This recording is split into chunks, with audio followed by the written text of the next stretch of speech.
আমার বীর শহীদদের চুরি করছে কে? আমার ইতিহাস বিকৃতি করছে কে? উত্তরটা আপনাদের কাছে সকলেই আছে।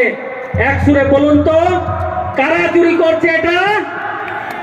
ওই ক্ষত্রিয় কর্মীরা। তাহলে যারা চুরি করছে তাদেরকে বলতে আমাদের দ্বিধা নেই, আটকাবে না। তাহলে সেই জায়গাটা বুঝুন। আপনার বাড়িতে চুরি যারা করছে তার নামটা বলুন যে হ্যাঁ এনারা আমার বাড়িটা চুরি করছে।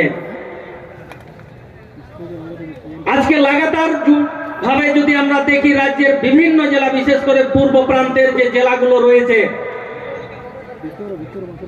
সেই জেলাগুলোতে একটা বিধায়ক ফেক হিসাবে দেওয়া হয়েছে। পশ্চিমবঙ্গের সরকার আজকে 11 বছর ধরে তাকে পুষছে এমএলএ হিসাবে। সুকুমার মাহাতোর কথা পারসাল্লাহ বলল। আমিও বলতে চাইবো এটা।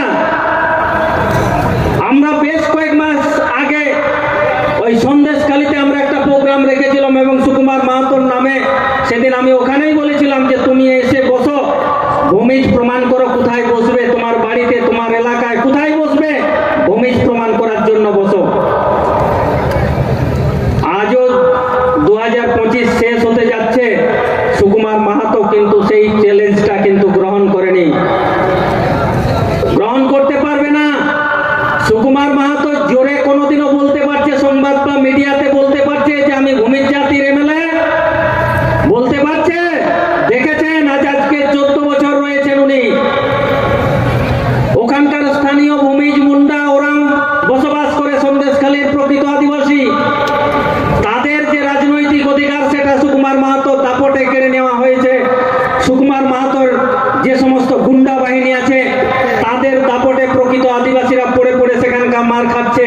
আপনারা দেখেছেন সেখানকার আদিবাসীদের জমি লুট কিভাবে হয়েছে শাহজাহানের যখন ধরা পড়ে। আপনারা নিশ্চয়ই দেখেছেন। এটা সুকুমার মাহাতোর যোগ সাজস রয়েছে প্রকৃতভাবে আদিবাসীদের জমি লুট করার ক্ষেত্রে। আপনারা রাস্তায় প্রতিবাদ করবেন কিনা? সুকুমার মাহাতোকে ওখানকার এমএলএ পদ থেকে নামাবেন কিনা? এই সরকারের বিরুদ্ধে আপনারা বক্তব্য রাখবেন কিনা? এবং পশ্চিমবঙ্গের মুখ্যমন্ত্রীর কাছে এই বার্তা দিবেন কিনা? আপনাদের সেই সিদ্ধান্ত জানানো আজকে প্রয়োজন আছে। রাজ্য জুড়ে যেভাবে ফেক এসটির নাম করে আজকে বাঁকুড়া জেলায় উজ্জ্বল মাহাতো, আমরা খুব ভালোভাবে জানি, হলুদ কানালি গ্রাম পঞ্চায়েত এলাকার বাসিন্দা।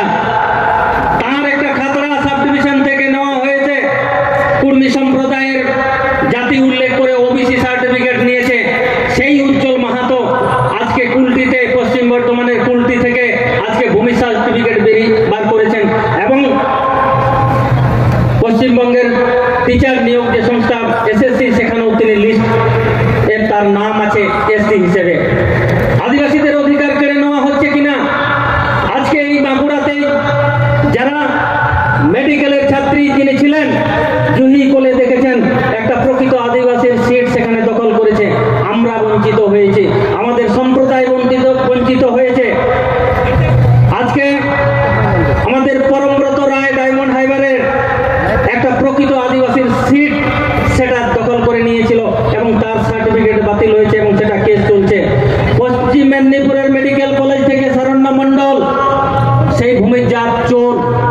এই ভূমির জাত চোরগুলোর বিরুদ্ধে যদি আমরা উল্লেখ করতে না পারি, জোরে যদি আওয়াজ না তুলতে পারি, তাহলে ভূমির জাত একদিন চুরি হতে যাবে। আপনারা যারা আছেন আওয়াজটা আরো অনেক জোরে হবে। এই সমস্ত জাতি চোরের বিরুদ্ধে আপনাদের লড়াই আছে তো?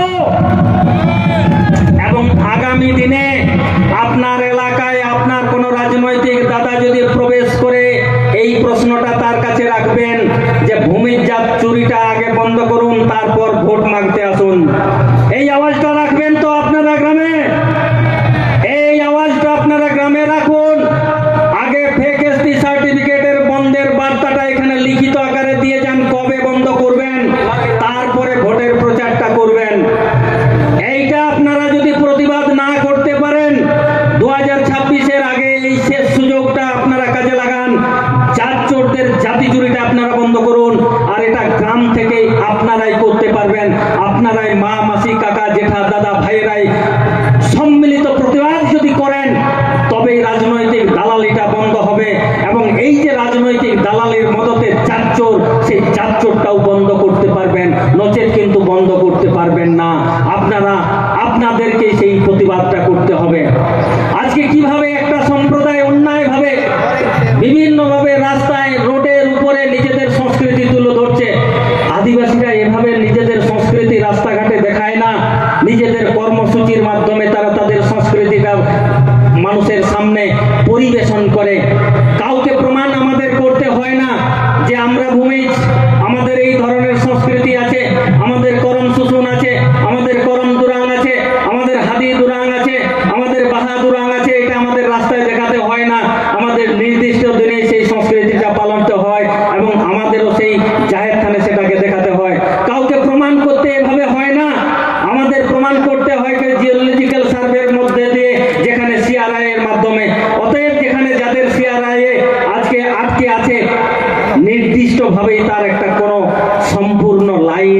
আছে, যেটাতে আমাদের আছে তাদের নেই। ফলে সেই জায়গা থেকে আমরা জোর গলায় বলতে পারি, এই রাজ্যের যারা প্রশাসনের উচ্চ পর্যায়ে আছে, আপনার এলাকায় সেই সরকারের যারা দাদারা রয়েছে, যারা রয়েছে তাদের প্রতিনিধি, তাদেরকে জোরে সেই বার্তাটা ধরুন, শক্ত করে তার হাতটা ধরুন যে ভূমির জাত চুরিটা কবে বন্ধ হবে, কোড়া জাত চুরিটা কবে বন্ধ হবে, সাঁওতাল যাত্রা কবে চুরি বন্ধ হবে, ওরাং যাত্রা কবে চুরি বন্ধ করা হবে, বেদিয়া যাত্রা কবে চুরি বন্ধ করা হবে, সেই প্রতিশ্রুতিটা আজকে দিয়ে যান। আমরা আগামী দিনে আপনাদের প্রতিশ্রুতি রক্ষার্থে 100% উজাড় করে দেব। আর যদি তা না হয় তাহলে এই গ্রাম থেকে দূর হাঁটো, এই আওয়াজটা আপনাদেরকে তুলতে হবে। এই বার্তা আজকের এই মঞ্চে দিয়ে আপনাদেরকে সকলকে সুগম জোহার, সিভিল জোহার জানিয়ে আমার এই বক্তব্য শেষ করছি। আপনাদেরকে অসংখ্য অসংখ্য ধন্যবাদ। আডি আডি হুলসে জোহার মানতন তপন সর্দার গঙ্গেকে কিভাবে আমাদের জাতি চুড়ে মঞ্চে ডেকে নেব